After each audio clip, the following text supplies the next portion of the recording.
Hi అండి. ఇప్పుడు పాలకూర కర్రీ చేస్తున్నా. దీనికి ఆనియన్స్ ఒక పెద్ద తీసుకోవాలి. ఆనియన్ చిన్నగా కట్ చేసి ఆయిల్లో వేసుకున్నాను.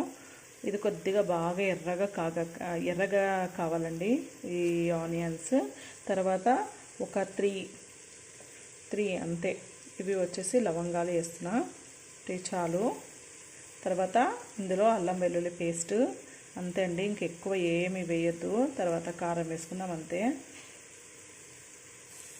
అల్లం వెల్లుల్లి పేస్ట్ వేసాను. ఇది కొద్దిగా ఫ్రై చేసిన తర్వాత పాలకూర వేస్తాం. ఇలా కొద్దిగా ఎర్రగా కావాలి. ఇంకొద్దిగా అంటే స్మెల్ అంతా పోయిన తర్వాత, పచ్చివాసన అంతా పోయిన తర్వాత పాలకూర వేద్దామండి, కట్ చేసుకున్నది. ఇలా పాలకూర వేసుకున్నా.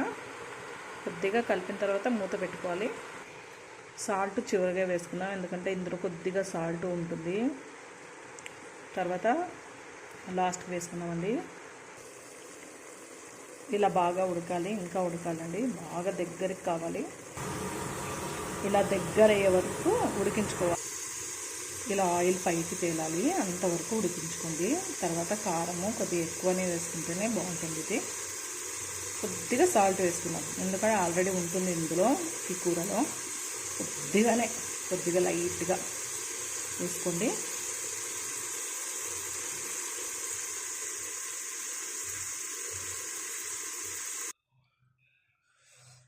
పాలకూర కర్రీ రెడీ.